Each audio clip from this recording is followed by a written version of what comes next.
Hello everyone, welcome to Knowledge Point. We are studying class 12 chemistry chapter number 2 that is solutions.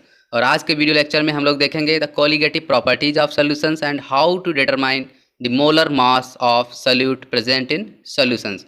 तो lecture को start करने से पहले दो चीज़ें कंसीडर करेंगे हम लोग। वन इज़ कि जब भी हमारे पास सॉल्वेंट आएगा तो उसको हम मानेंगे लिक्विड 1 एंड सोल्यूट को मानेंगे लिक्विड 2।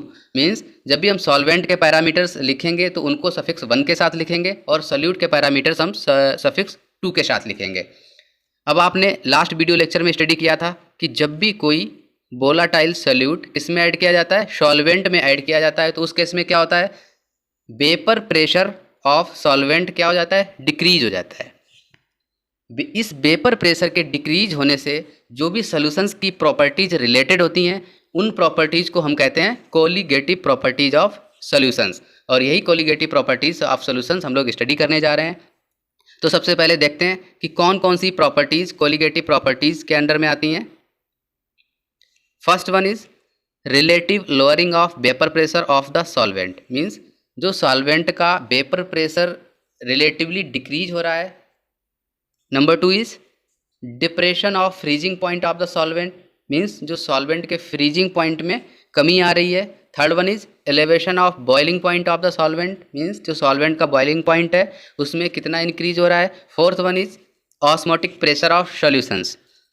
इसके अंडर में जो ऑस्मोटिक प्रेशर होगा सोल्यूशन का वो स्टडी करेंगे। तो आज के वीडियो लेक्चर में हम लोग दो कोलिगेटिव प्रॉपर्टीज को स्टडी करने जा रहे हैं। First one is lowering of vapour pressure of solvent and elevation of boiling point of solvent.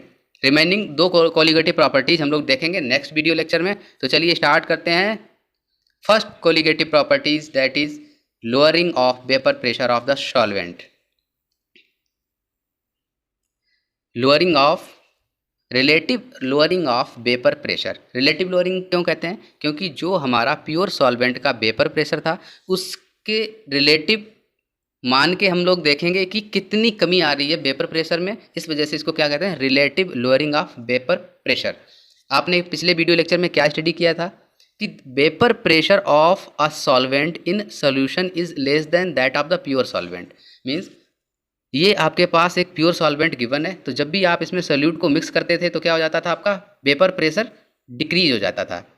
तो जब वेपर प्रेशर आपका सॉल्वेंट का डिक्रीज हो जाएगा तो इसका मतलब क्या हुआ कि जो आपके पास प्योर सॉल्वेंट गिवन था और अब आपके पास जो सोल्यूशन बना है उसका वेपर प्रेशर हमेशा कम होगा। किससे कम होगा, प्योर सॉल्वेंट के वेपर प्रेशर से कम होगा। और प्योर सॉल्वेंट का आपने वेपर प्रेशर क्या माना था, P1 डैश। और सोल्यूट को मिक्स करने के बाद जो प्रेशर बना उसको आपने क्या माना था, P1 माना था। तो इस केस में अगर हम इसको मैथमेटिकली रिप्रेजेंट करें तो क्या होगा, मैथमेटिकली हम इसको लिख सकते हैं P1 dash is always greater than P1।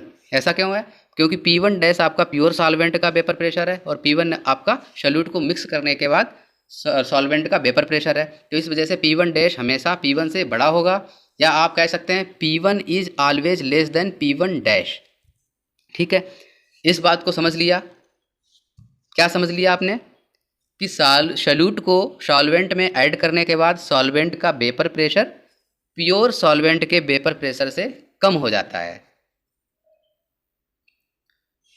आपने देखा था लास्ट लेक्चर में रॉल्ट के लॉ से क्या मिला था आपको result, P1 is directly proportional to X1। Means solvent का पार्शियल प्रेशर सॉल्वेंट के मोल फ्रैक्शन के डायरेक्टली प्रोपोर्शनल होता है।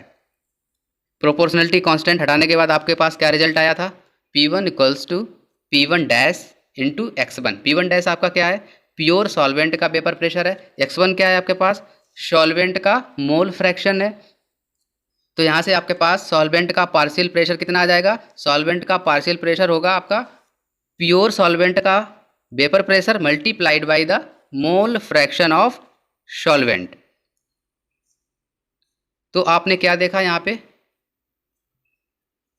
आपने देखा कि जो आपके पास P1 होगा वो ऑलवेज लेस देन होगा P1 डैश है। ठीक है, तो अब हमें यहाँ पे क्या फाइंड आउट करना है कि जो डिफरेंस है प्रेशर का, मीन्स आपको देखना है यहाँ पे P1 डैश माइनस P1 कितना होगा।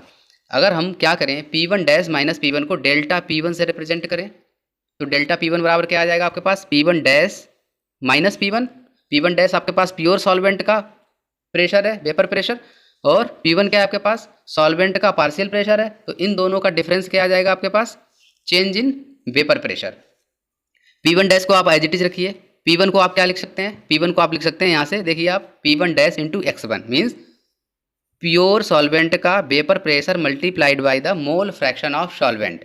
तो ये आप यहाँ पे पुटअप कर दीजिए। तो क्या आ गया आपके पास डेल्टा P1 की वैल्यू क्या आ जाएगी P1 dash minus P1 dash into x1। अब यहाँ से आप P1 डैश को कॉमन ले लीजिए तो आपके पास क्या रिजल्ट आ जाएगा delta P1 equals to P1 dash 1 minus x1। अब आपको पता था कि जो मोल फ्रैक्शंस होते हैं सॉल्वेंट प्लस सॉल्यूट उनका टोटल कितना होता है आपके पास, वो टोटल होता है आपके पास 1 मीन्स जो टोटल नंबर ऑफ मोल्स होंगे किसी भी सोल्यूशन में वो होते हैं 1। तो mole fraction of solvent plus mole fraction of solute equals to क्या होगा हमेशा 1 होगा। तो 1 माइनस x1 को हम लोग क्या लिख सकते हैं 1 माइनस x1 को लिख सकते हैं x2 वेयर x2 क्या है आपके पास मोल फ्रैक्शन ऑफ सॉल्यूट। तो यहाँ पे वैल्यू पुटअप कर दीजिए 1 माइनस x1 की। तो क्या आ जाएगा आपके पास delta P1 equals to P1 dash into x2। x2 क्या है mole fraction of solute. Delta P1 की वैल्यू आप यहाँ पर रख दीजिए P1 डैश माइनस P1 जो आपको पता था कि दोनों प्रेशर्स का डिफरेंस है ये। P1 डैश ऐसे ही आ गया आपके पास x2 आ गया। अब आप यहाँ से क्या कर लीजिए P1 डैश को लेफ्ट हैंड साइड में ले जाइए तो फिर क्या आएगा आपके पास result P1 dash minus P1 upon P1 dash. यही आपका क्या है relative lowering of vapour pressure. तो इसकी वैल्यू कितनी आ जाएगी यहाँ से x2 आ जाएगी। मतलब x2 क्या है आपके पास मोल फ्रैक्शन ऑफ सॉल्यूट। तो मोल फ्रैक्शन ऑफ सॉल्यूट कैसे कैलकुलेट करेंगे आप, अगर आपके पास N1 number of moles given है सॉल्वेंट के और N2 number of moles given है सॉल्यूट के, तो आपके पास सॉल्यूट का मोल फ्रैक्शन x2 कितना आ जाएगा, ये आ जाएगा आपके पास x2 equals to N2 upon N1 plus N2। यही तो आएगा आपके पास।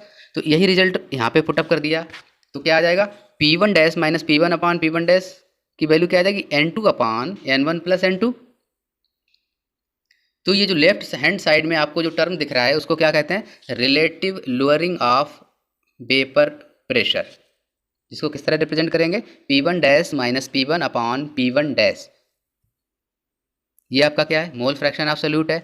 अब आप मानिए कि जो आपके पास सोल्यूशन गिवन है वो क्या है वो डाइल्यूट है, काफ़ी ज़्यादा डाइल्यूट है। तो उस केस में क्या होगा मीन्स सॉल्यूट की मात्रा काफ़ी कम होगी। सॉल्यूट की मात्रा काफ़ी कम होगी इसका मतलब क्या है कि जो सॉल्यूट के मोल्स होंगे वो बहुत कम होंगे। किससे कम होंगे सॉल्वेंट के नंबर ऑफ मोल से।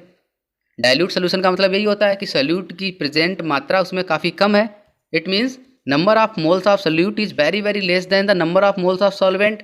तो इस केस में क्या होगा N2 को हम नेग्लेक्ट कर सकते हैं या आप कह सकते हैं N1 प्लस N2 की जो वैल्यू होगी वो अप्रॉक्सीमेटली इक्वल होगी N1 के। तो यहाँ पे N1 प्लस N2 को हम अप्रॉक्सीमेटली क्या लिख सकते हैं N1 लिख सकते हैं। तो रिप्लेस कर दीजिए इस वैल्यू को तो आपको क्या मिल जाएगा P1 dash minus P1 upon P1 dash equals to N2 upon N1। N1 और N2 की वैल्यू आप कहाँ से फाइंड आउट कर सकते हैं, आपको पता है N2 क्या है नंबर ऑफ मोल्स हैं और अगर आपको क्या गिवन है वेट गिवन है सॉल्यूट का और मोलर मास आप कैलकुलेट कर लेंगे सॉल्यूट का, तो वहाँ से आप क्या कैलकुलेट कर सकते हैं नंबर ऑफ मोल्स आप सॉल्यूट कैलकुलेट कर सकते हैं। Similarly in the same way from the given mass of solvent को किससे डिवाइड कर देंगे मोलर मास ऑफ सॉल्वेंट से डिवाइड करने से आपको क्या मिल जाएगा number of moles of solvent मिल जाएंगे। तो ये वैल्यू इसमें प्रेजेंट करने के बाद आपको एक जनरलाइज फॉर्म में रिजल्ट मिल जाएगा। किस तरह से होगा वो P1 dash minus P1 upon P1 dash left hand side same रहेगा। N2 अपॉन N1 की जगह क्या रख देंगे आप N2 की वैल्यू क्या हो जाएगी यहाँ से आप देखिए N2 हो जाएगा आपके पास W2 अपॉन M2। W2 क्या है सॉल्यूट का गिवन मास और M2 क्या है मोलर मास। सेम वे में आपके पास N1 बराबर क्या हो जाएगा W1 अपॉन M1। तो यहाँ पे आप रखिए वैल्यू किसकी N2 की वैल्यू रखिए W2 अपॉन M2। देखिए आप W2 अपॉन M2 और N1 की वैल्यू डिवीजन में आएगी तो W1 अपॉन M1 तो ये न्यूमरेटर में आ जाएगा। तो यहाँ से क्या रिजल्ट आपको मिल गया W2 M1 upon M2 into W1। यही वैल्यू क्या है आपकी this is the relative lowering of vapour pressure of solvent.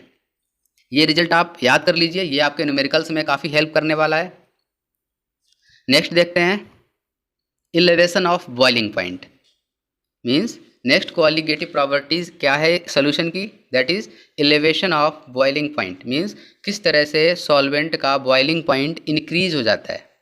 कब इंक्रीज हो जाता है? जब आप उसमें सोल्यूट को मिक्स कर देते हैं तो क्या हो जाता है, सॉल्वेंट का बॉइलिंग पॉइंट इंक्रीज हो जाता है। समझते हैं इस बात को कि किस तरह से ये प्रोसेस हो रहा है। आपने क्या स्टडी किया था कि जब भी आप सॉल्वेंट में क्या मिक्स कर देते हैं, सोल्यूट को मिक्स कर देते हैं, तो क्या होता है, वेपर प्रेशर डिक्रीज हो जाता है। अब आपने पढ़ा होगा definition of boiling point. Boiling point क्या होता है? बॉइलिंग पॉइंट वो टेम्परेचर होता है जिस पे लिक्विड का वेपर प्रेशर एटमॉस्फेरिक प्रेशर के इक्वल हो जाता है। मीन्स कोई भी लिक्विड तभी बॉयल होगा जब उसका वेपर प्रेशर एटमॉस्फेरिक प्रेशर के इक्वल हो जाएगा। तो अब आपने क्या देखा, जब आपका सोल्यूट सॉल्वेंट में ऐड हो जाता है तो क्या हो जाता है, उसका वेपर प्रेशर डिक्रीज हो जाता है। तो वेपर प्रेशर डिक्रीज हो जाएगा और आपको सोल्यूट को बॉयल करना है तो आपको क्या करना पड़ेगा, तो आपको टेम्परेचर और ज़्यादा बढ़ाना पड़ेगा जिससे कि जो डिक्रीज हुआ है वेपर प्रेशर उसको कंपनसेट कर सकें। तो वो जो डिक्रीज हुआ है वेपर प्रेशर उसको कंपनसेट करने के लिए जो आप टेम्परेचर को बढ़ाते हैं, मीन्स जो आपको ज़्यादा टेम्परेचर की रिक्वायरमेंट होती है, उस वजह से क्या होता है, हमारा जो बॉइलिंग पॉइंट होता है वो इंक्रीज हो जाता है। तो इसी को हम क्या कहते हैं, elevation of boiling point. Means जो लिक्विड आपका 100 डिग्री सेंटीग्रेड पे बॉयल हो रहा था वो अब कितने पे बॉयल हो रहा है, 110 डिग्री सेंटीग्रेड पे। ऐसा क्यों हो रहा है? क्योंकि वेपर प्रेशर डिक्रीज हो चुका है सोल्यूट के ऐड होने से। तो इसी फिनोमेना को क्या कहते हैं हम लोग, elevation of boiling point. Means boiling point बढ़ जाता है। कब बढ़ जाता है? जब भी आप सोल्यूट को सॉल्वेंट में मिक्स करते हैं तो आपका बॉइलिंग पॉइंट इंक्रीज हो जाता है। वही पॉइंट्स लिखे हैं जो मैंने अभी आपको समझाए हैं। Boiling point of solution always greater than होगा, किससे ग्रेटर देन होगा, boiling point of pure solvent. Means जो भी सोल्यूशन का आपका बॉइलिंग पॉइंट होगा वो प्योर सॉल्वेंट के बॉइलिंग पॉइंट से हमेशा ज़्यादा आएगा। क्यों ज़्यादा आएगा? क्योंकि vapour pressure of solution always less than होता है vapour pressure of pure solvent के। और बॉइलिंग पॉइंट क्या होता है, at the boiling point vapour pressure of liquid is always equal to the atmospheric pressure.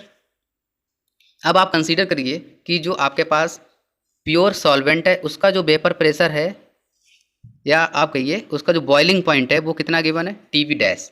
आपने एज्यूम किया, क्या एज्यूम किया कि प्योर सॉल्वेंट का बॉइलिंग पॉइंट टीवी डैश है और जो सोल्यूशन बना उसका बॉइलिंग पॉइंट टीवी है। तो अब आपको इस डिस्कशन से क्या पता चला, जो टीवी होगा, TV is always greater than TV dash. Means pure solvent का बॉइलिंग पॉइंट हमेशा क्या होगा, लेस होगा। किससे लेस होगा, बॉइलिंग पॉइंट ऑफ सोल्यूशन से लेस होगा। तो हम यहाँ पे क्या डिफरेंस देखेंगे, मीन्स जब भी हम एलिवेशन कैलकुलेट करेंगे बॉइलिंग पॉइंट का तो क्या कैलकुलेट करने वाले हैं, TV minus TV dash calculate करने वाले हैं हम लोग। तो देखते हैं, ये देखिए क्या लिखा हुआ है, the increase in the boiling point delta TV is known as the elevation of boiling point, जिसको कैसे रिप्रेजेंट करते हैं, टीवी माइनस टीवी डैश। अगर यहाँ पे मोलैलिटी को स्मॉल एम से रिप्रेजेंट करें तो देखते हैं आगे के डिस्कशन में मोलैलिटी का क्या यूज होने वाला है। फ्रॉम द वेरियस रिसर्च ये फाइंड आउट किया गया है कि ये जो एलिवेशन होता है इन द बॉइलिंग पॉइंट वो प्रोपोर्शनल होता है। किसके प्रोपोर्शनल होता है, वो होता है आपका मोलैलिटी के प्रोपोर्शनल होता है। ये रिजल्ट आपको याद रखना है कि जो भी इंक्रीज इन बॉइलिंग पॉइंट होता है वो ऑलवेज प्रोपोर्शनल होगा मोलैलिटी के। और आप प्रोपोर्शनली कांस्टेंट को हटाएं तो आपको क्या रिजल्ट मिलेगा, delta T B equals to K B into M. K B क्या है, के बी आपके पास एक कांस्टेंट है जिसको आप कहते हैं बॉइलिंग पॉइंट एलिवेशन कांस्टेंट या मोलल एलिवेशन कांस्टेंट। इसको एबलियोस्कोपिक कांस्टेंट भी कहते हैं। तो इसकी वैल्यू क्वेश्चन में हमेशा गिवन होगी, आपको न्यूमेरिकल्स में के बी की वैल्यू गिवन होगी। M is the molality and delta T B is the elevation of boiling point. तो देखते हैं मोलैलिटी किस तरह से रिलेटेड हो सकती है आपके एलिवेशन ऑफ बॉइलिंग पॉइंट से। अब आप कंसीडर करिए, आपने क्या देखा था कि जो डेल्टा टीवी की वैल्यू होगी वो किसके प्रोपोर्शनल है, ये ऑलवेज प्रोपोर्शनल होती है आपकी मोलैलिटी के। तो डेल्टा टीवी की वैल्यू क्या आ गई थी आपके पास, के बी इंटू एम। एम क्या है आपकी मोलैलिटी। मोलैलिटी की डेफिनेशन क्या थी, number of moles of solute. Means liquid 2 के नंबर ऑफ मोल्स कितने प्रेजेंट हैं, और इसके बाद सोल्यूशन का वेट इन केजी, यही तो थे। मोलैलिटी की डेफिनेशन क्या थी आपके पास? मोलैलिटी की डेफिनेशन थी number of moles of solute divided by mass of solution in KG. तो अब आप बताइए, अगर आपके पास एक सॉल्यूट गिवन है जिसका मास है W2 और उसका मोलर मास है M2, और आपके पास एक सॉल्यूशन मिला या आप जिसको कह सकते हैं सॉल्वेंट है जिसका वेट गिवन है आपके पास W1 ग्राम। तो यहाँ से अगर आपको मोलैलिटी कैलकुलेट करनी हो तो क्या रिजल्ट आ जाएगा? W2 upon M2 means number of moles of solute upon divided by mass of solution in KG. तो ये सॉल्यूशन आपको किस में गिवन है? ग्राम में गिवन है। अब इसको केजी में कन्वर्ट करने के लिए क्या करेंगे आप? 10⁻³ का मल्टीप्लाई करेंगे, और ये इसको अगर न्यूमरेटर में ले जाएंगे तो ये पावर प्लस की पावर हो जाएगी। इसको और क्या लिख सकते हैं? इसको इस तरह से लिख सकते हैं W2 into 1000 upon M2 into W1। क्या लिख सकते हैं? W2 अपॉन W1, साफ साफ देखिए आप, इसको लिख सकते हैं W2 upon W1 into M1, numerator में आ जाएगा आपका मल्टीप्लाइड बाई 1000। ये है आपकी मोलैलिटी की वैल्यू। इसको अगर पुटअप कर दें प्रीवियस रिलेशन क्या आया था आपका? Elevation of boiling point delta TB equals to क्या आया था आपके पास? KB into M। तो M की जगह आप क्या पुटअप कर देंगे? ये वैल्यू पुटअप कर देंगे। तो यहाँ से अगर आपको कुछ पूछा गया है, कोई भी एक रिलेशन पूछा गया, मान लो ये वेट गिवन है आपको सॉल्यूट का, सोल्यूशन का वेट गिवन है और ये भी आपके पास गिवन है, तो आप यहाँ से क्या कर लेंगे? मोलैलिटी को कैलकुलेट कर लेंगे, और यहाँ से आप क्या निकाल लेंगे? डेल्टा TB निकाल लेंगे। या डेल्टा TB आपको गिवन है, W2 पूछा गया है तो वो आप कैलकुलेट कर लेंगे। W1 आपसे पूछा गया है, W2 गिवन है तो वो आप कैलकुलेट कर लेंगे। तो इस फार्मूले का आपका न्यूमेरिकल में यूज़ होने वाला है। इस ग्राफ को समझते हैं किस तरह से चेंज हो रहा है आपका बॉइलिंग पॉइंट। ये देखिए आप, ये आपका एक टेम्परेचर है TB डैश। क्या माना इसको? TB dash. TB डैश का मतलब क्या है? ये आपका बॉइलिंग पॉइंट है प्योर सॉल्वेंट का। TB क्या है आपके पास? TB is the boiling point of solution. तो बॉइलिंग पॉइंट जब आपके पास सॉल्वेंट प्योर फॉर्म में था तो उसका बॉइलिंग पॉइंट कितना था? TB dash. और यहाँ पे देखिए आप वेपर प्रेशर, तो इसका वेपर प्रेशर देखिए आप कितना है? 1 atm। तो यहाँ पे ये क्या हो जाएगा? बॉयल हो जाएगा। सॉल्वेंट कहाँ पे बॉयल हो रहा है? यहाँ पे बॉयल हो रहा है। बट दूसरे केस में क्या होगा? आप देखिए एटमॉस्फेरिक प्रेशर तो वही रहेगा, बट इसका क्या हो गया? जैसे जैसे वेपर प्रेशर क्या होगा? वेपर प्रेशर कम हो जाएगा। तो उस केस में क्या करना पड़ेगा? टेम्परेचर को ज़्यादा बढ़ाना पड़ेगा इसके लिए, बॉयल करने के लिए लिक्विड को। अब आप यहाँ पे देखिए ये वेपर प्रेशर की वैल्यू दी है आपके पास, मीन्स इस वेपर प्रेशर पे ही जो आपका बॉइलिंग पॉइंट है वो अचीव होगा। तो अब क्या करना पड़ रहा है आपको? इस वैल्यू से ज़्यादा हीट करना पड़ रहा है लिक्विड को, क्या अचीव करने के लिए? बॉइलिंग अचीव करने के लिए। मीन्स ये जो हीट है ये आपको एक्स्ट्रा देनी पड़ रही है, मीन्स इतना टेम्परेचर आपको एक्स्ट्रा लगाना पड़ रहा है for achieving the boiling point. और ऐसा क्यों हो रहा है? ऐसा इसलिए हो रहा है क्योंकि जो वेपर प्रेशर है वो डिक्रीज हो जा रहा है। कैसे डिक्रीज हो रहा है? ये देखिए आप, वेपर प्रेशर का डिक्रीज देखिए आप। ये लाइन आपकी क्या है? सॉल्वेंट की लाइन है। ये लाइन आपकी सोल्यूशन की लाइन है। सोल्यूशन का वेपर प्रेशर देखिए आप कितना है? यहाँ से देखिए आप, क्या नज़र आ रहा है आपको? The vapour pressure of solution is less than vapour pressure of solvent. Means जो प्योर फॉर्म में सॉल्वेंट था, ये देखिए आप यहाँ से, उसका जो वेपर प्रेशर था वो ज़्यादा था rather than vapour pressure of solution. ये देखिए ये डिक्रीज दिख रही ना आपको? वेपर प्रेशर ये है, तो ये सोल्यूशन का वेपर प्रेशर कहाँ पे मेजर किया जा रहा है? ये लेस वैल्यू है, सॉल्वेंट का वेपर प्रेशर ज़्यादा था। तो ये जो वेपर प्रेशर में लेस हो रहा है, मीन्स जो वेपर प्रेशर में कमी आ रही है, उस वजह से आपका क्या लग रहा है? ये हीट ज़्यादा लग रही है। तो इसी हीट जो ज़्यादा लग रही है इसी को क्या कहते हैं? Elevation of boiling point. Thank you so much. Next video lecture में देखेंगे remaining 2 colligative properties of solutions.